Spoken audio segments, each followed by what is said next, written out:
Shalom saudara-saudara yang dikasihi oleh Tuhan. Kita bersyukur kita mengenal Tuhan kita, Tuhan yang penuh hikmat dan Tuhan yang penuh kasih. Sehingga kita boleh bersandar kepadanya dan kita percaya apa yang diberikan kepada kita adalah demi kebaikan kita. Salam jumpa dalam program Tuhan adalah Gembalaku. Saudara, jikalau kita jujur berkata tentang diri kita, maka saudara kita ada kalanya berdoa kepada Tuhan atau meminta kepada Tuhan, mempunyai kemungkinan dengan motivasi atau dengan sudut pandang yang keliru. Saudara, hal itu bisa terjadi karena mungkin kita kurang mengenal akan firman Tuhan. Atau mungkin juga karena kita banyak terpengaruh oleh cara pandang dunia ini. Namun saudara, ketika kita meminta kepada Tuhan, pada saat itu kita minta dengan kesungguhan kebutuhan kita. Meskipun dengan motivasi yang salah mungkin, atau mungkin dengan cara pandang yang salah. Saudara, pertanyaannya, kira-kira bagaimana respons Tuhan dengan doa yang seperti itu? Saudara, ada bagian firman Tuhan yang mengatakan seperti ini di dalam kitab Roma pasal yang ke-8 ayat 26. Demikian juga Roh membantu kita dalam kelemahan kita, sebab kita tidak tahu bagaimana sebenarnya harus berdoa. Tetapi Roh sendiri berdoa untuk kita kepada Allah dengan keluhan-keluhan yang tidak terucapkan. Saudara, dari bagian firman Tuhan ini, kita tahu bahwa Tuhan itu mengenal kita. Artinya mengenal kita, kita bisa berdoa dengan doa yang salah, atau dengan cara pandang yang salah. Saudara, ingatkah permintaan ibu dari anak-anak Zebedeus ketika ia meminta supaya anak-anaknya ada di sebelah kiri dan sebelah kanan Tuhan Yesus? Saudara, Tuhan Yesus berkata begini, kamu tidak tahu apa yang kamu minta. Saudara, oleh karena itu saudara, memang kita sebagai orang percaya memiliki kemungkinan untuk salah di dalam berdoa atau meminta atau motivasinya atau sudut pandangnya. Tetapi saudara, puji Tuhan, Tuhan tidak pernah salah di dalam merespons doa-doa kita. Saudara, mari kita membaca 1 Samuel pasal yang ke-9. Ada seorang dari daerah Benyamin namanya Kis bin Abdiel bin Seror bin Bekorat bin Afia, seorang suku Benyamin, seorang yang berada. Orang ini ada anaknya laki-laki namanya Saul. Seorang muda yang elok rupanya, tidak ada seorang pun dari antara orang Israel yang lebih elok daripadanya. Dari bahu ke atas ia lebih tinggi daripada setiap orang sebangsanya. Kis, ayah Saul itu kehilangan keledai-keledai betinanya. Sebab itu berkatalah Kis kepada Saul, anaknya, ambillah salah seorang bujang, bersiaplah, dan pergilah mencari keledai-keledai itu. Lalu mereka berjalan melalui pegunungan Efraim, juga mereka berjalan melalui tanah Salisa, tetapi tidak menemuinya. Kemudian mereka berjalan melalui tanah Sahalim, tetapi keledai-keledai itu tidak ada. Kemudian mereka berjalan melalui tanah Benyamin, tetapi tidak menemuinya. Ketika mereka sampai ke tanah Zuf, berkatalah Saul kepada bujangnya yang bersama-sama dengan dia, mari kita pulang, nanti ayahku tidak lagi memikirkan keledai-keledai itu, tetapi khawatir mengenai kita. Tetapi orang ini berkata kepadanya, tunggu, di kota ini ada seorang abdi Allah, seorang yang terhormat. Segala yang dikatakannya pasti terjadi. Marilah kita pergi ke sana sekarang juga. Mungkin ia dapat memberitahukan kepada kita tentang perjalanan yang kita tempuh ini. Jawab Saul kepada bujangnya itu, tetapi kalau kita pergi, apakah yang kita bawa kepada orang itu? Sebab roti di kantong kita telah habis dan tidak ada pemberian untuk dibawa kepada abdi Allah itu. Apakah yang ada pada kita? Jawab bujang itu kepada Saul, masih ada padaku 1/4 shikal perak. Itu dapat aku berikan kepada abdi Allah itu. Maka ia akan memberitahukan kepada kita tentang perjalanan kita. Dahulu di antara orang Israel, apabila seseorang pergi menanyakan petunjuk Allah, ia berkata begini, mari kita pergi kepada pelihat. Sebab nabi yang sekarang ini disebutkan dahulu pelihat. Kemudian berkatalah Saul kepada bujangnya itu, pikiranmu itu baik, mari kita pergi. Maka pergilah mereka ke kota, ke tempat abdi Allah itu. Ketika mereka naik jalan pendakian ke kota itu, mereka bertemu dengan gadis-gadis yang keluar hendak menimba air. Mereka bertanya kepada gadis-gadis itu, "Pelihat ada di sini?" Jawab gadis-gadis itu kepada mereka, "Ya ada, baru saja ia mendahului kamu. Cepat-cepatlah sekarang. Ia datang ke kota hari ini karena ada perjamuan korban untuk orang banyak di bukit pada hari ini. Apabila kamu masuk ke kota, kamu akan segera menjumpainya sebelum ia naik ke bukit untuk makan. Sebab orang banyak tidak akan makan sebelum ia datang, karena dialah yang memberkati korban, kemudian barulah para undangan makan. Pergilah sekarang, sebab kamu akan menjumpainya dengan segera." Maka naiklah mereka ke kota, dan ketika mereka masuk kota, Samuel yang berjalan keluar untuk naik ke bukit berpapasan dengan mereka. Tetapi Tuhan telah menyatakannya kepada Samuel sehari sebelum kedatangan Saul. Demikian, besok kira-kira waktu ini aku akan menyuruh kepadamu seorang laki-laki dari tanah Benyamin. Engkau akan mengurapi dia menjadi raja atas umatku Israel, dan ia akan menyelamatkan umatku dari tangan orang Filistin. Sebab aku telah memperhatikan sengsara umatku itu, karena teriakannya telah sampai kepadaku. Ketika Samuel melihat Saul, maka berfirmanlah Tuhan kepadanya, Inilah orang yang kusebutkan kepadamu itu. Orang ini akan memegang tampuk pemerintahan atas umatku.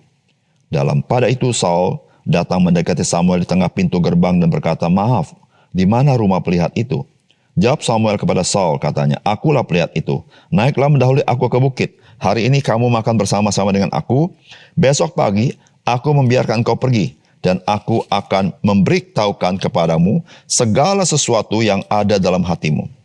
Adapun keledai-keledaimu yang telah hilang 3 hari lamanya, sampai sekarang janganlah engkau khawatir, sebab telah ditemukan. Tetapi siapakah yang memiliki segala yang diingini oleh orang Israel? Bukankah itu ada padamu dan pada seluruh kaum keluargamu?" Tetapi jawab Saul, "Bukankah aku seorang suku Benyamin, suku yang terkecil di Israel? Dan bukankah kaumku yang paling hina dari segala kaum suku Benyamin? Mengapa Bapa berkata demikian kepadaku?" Sesudah itu Samuel mengajak Saul dan bujangnya dibawanya ke pendopo dan diberikannya kepada mereka tempat utama di depan para undangan yang banyaknya kira-kira 30 orang. Berkatalah Samuel kepada juru masak, "Berikanlah sekarang bagian yang kuberikan kepadamu tadi dengan pesan simpanlah ini dahulu." Lalu juru masak itu menghidangkan paha dan apa yang termasuk di situ dan meletakkannya ke depan Saul. Dan Samuel berkata, "Lihat, yang tinggal ini diletakkan kepada depanmu. Makanlah, sebab telah disimpan bagimu untuk perayaan ini. Ketika aku berkata, aku telah mengundang orang banyak." Demikianlah pada hari itu, Saul makan bersama-sama dengan Samuel. Sesudah itu turunlah mereka dari bukit ke kota, dan Samuel bercakap-cakap dengan Saul di atas soto. Mereka bangun pagi-pagi, dan ketika fajar menyingsing, Samuel memanggil Saul yang ada di atas soto itu, katanya, "Bangunlah, aku akan mengantarkan engkau." Lalu Saul bangun, dan mereka keduanya pergi keluar, yakni ia dan Samuel.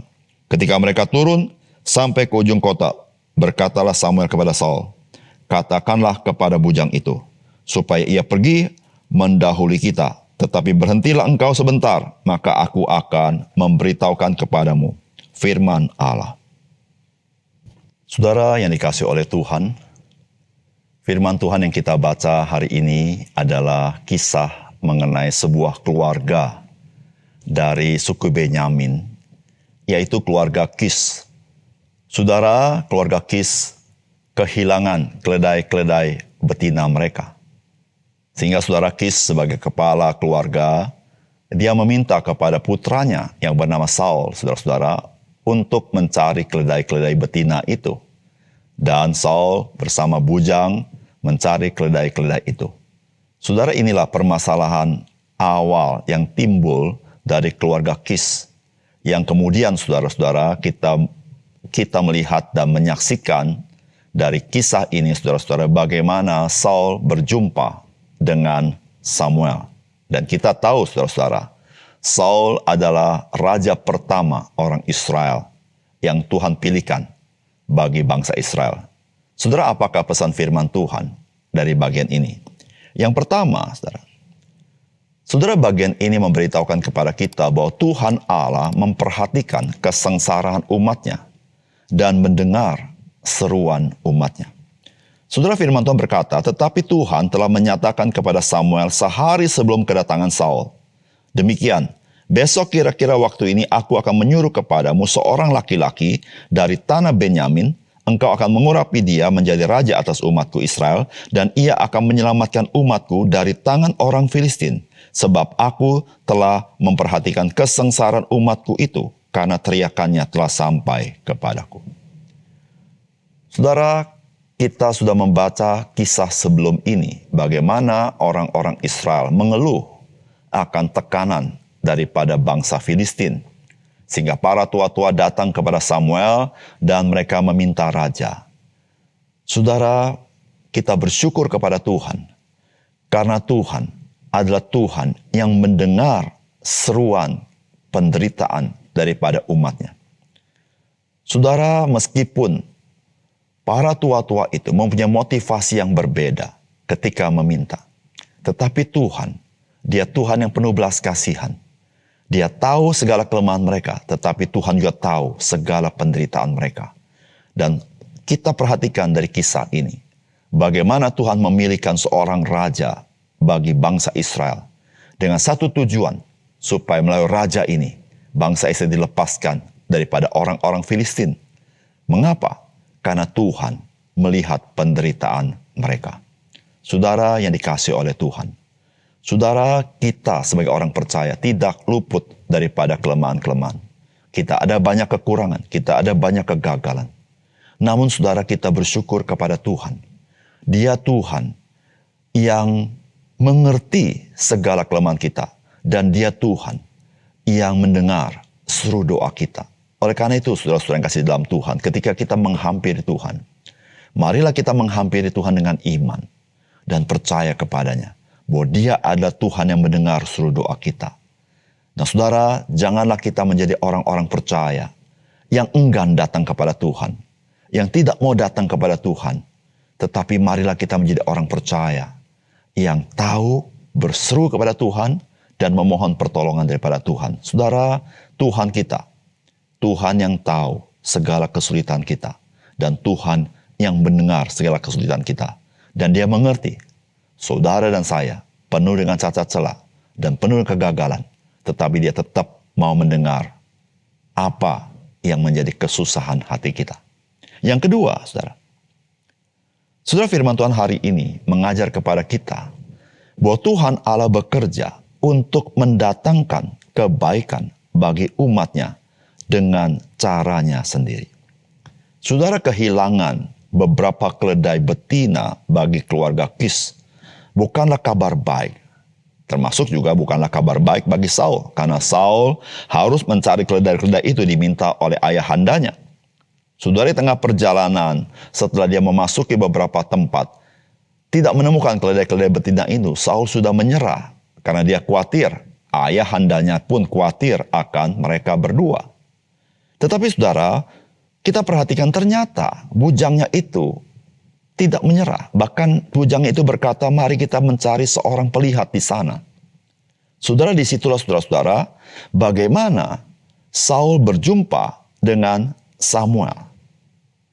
Nah, saudara yang kasih dalam Tuhan, pertemuan Saul dengan Samuel ada sebuah momentum. Tetapi saudara-saudara, momentum itu menjadi tidak berarti jikalau Tuhan tidak berbicara kepada Samuel bahwa Tuhan akan mengurapi seorang raja atas Israel, yaitu dari suku Benyamin. Orang itu akan berjumpa dengan Samuel. Saudara yang kasih dalam Tuhan, peristiwa ini memberitahukan kepada kita bahwa di dalam segala sesuatu Tuhan bekerja untuk mendatangkan kebaikan bagi orang-orang umatnya yang mengenal Dia.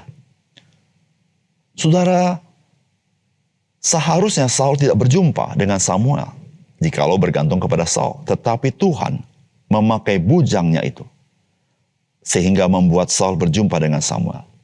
Seharusnya Saul tidak berjumpa dengan Samuel, tetapi Tuhan memakai kehilangan keledai-keledai betina dari keluarga Kis yang membuat Saul mencari keledai-keledai itu. Nah, saudara yang kasih dalam Tuhan, jikalau kita melihat kisah ini, maka saudara-saudara, kita menjadi dikuatkan iman kita bahwa dalam segala kelemahan kekurangan kita, di dalam segala kegagalan kita, mungkin salah perspektif kita, mungkin salah motivasi kita, mungkin salah di dalam cara pandang kita ketika kita minta kepada Tuhan. Tetapi Tuhan yang penuh hikmat itu, Dia tahu apa yang Dia harus berikan kepada kita. Saudara, Dia memberikan yang baik dalam hidup kita, meskipun di dalam kegagalan kita. Saudara, Dia bekerja di tengah segala pergumulan kita, namun Dia bekerja dengan caranya sendiri. Saudara, ada kala dalam hidup kita, kita merasa seluruh pintu sudah tertutup. Tidak ada cara yang bisa menolong kita. Saudara, melalui kisah ini Tuhan memberitahukan kepada kita, Tuhan bisa memakai dengan cara-cara yang melampaui akal budi kita. Sebagaimana Tuhan memakai kehilangan keledai-keledai betina yang merupakan bukan kabar baik bagi keluarga Kis, tapi menjadi kabar baik bagi bangsa Israel. Tuhan bisa memakai bujangnya, bujang daripada Saul, untuk menolong Saul berjumpa dengan Samuel. Saudara yang kasih dalam Tuhan, ada banyak perkara yang luput dari perhatian kita, tetapi Tuhan tidak pernah luput untuk menolong kita. Oleh karena itu, saudara yang kasih dalam Tuhan, ketika kita menghadapi segala pergumulan kita, saudara jangan lupa, bukan hanya engkau yang bekerja, tapi Tuhan bekerja dalam hidup kita. Dan saudara, mari kita bergantung kepada Tuhan, dan kita tetap percaya kepada Dia. Saudara jangan putus asa, saudara jangan begitu khawatir. Saudara, Dia sedang bekerja. Meskipun kita penuh kegagalan, tetapi Tuhan tidak pernah gagal di dalam menolong kita. Meskipun kita punya pandangan yang salah, Tuhan tidak pernah salah merespon doa-doa kita. Oleh karena itu, saudara, mari senantiasa kita bersandar Dia. Tuhan kita adalah Tuhan yang bekerja di dalam segala sesuatu, mendatangkan kebaikan bagi kita, orang-orang yang terpanggil di dalam kasih karunia-Nya. Mari kita berdoa.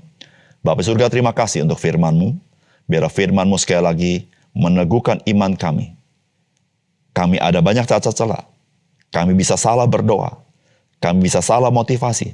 Kami bisa salah perspektif. Tetapi Tuhan tidak pernah salah di dalam merespon kami. Kami bisa putus asa. Kami bisa melihat tidak ada jalan keluar. Tetapi bagi Tuhan, tidak ada yang mustahil. Engkau bisa memakai cara-Mu sendiri yang melampaui akal budi kami. Bahkan Tuhan bisa memakai hal-hal yang remeh yang kami abaikan. Tetapi Tuhan bisa pakai untuk mendatangkan kebaikan bagi kami. Tuhan bisa pakai hal-hal yang bagi kami seperti masalah, seperti kesulitan. Tetapi Tuhan pakai itu untuk menuntun jalan hidup kami, sehingga hidup kami boleh melihat kebaikan Tuhan. Tuhan, terima kasih untuk firman-Mu. Di dalam nama Tuhan Yesus kami berdoa. Amin.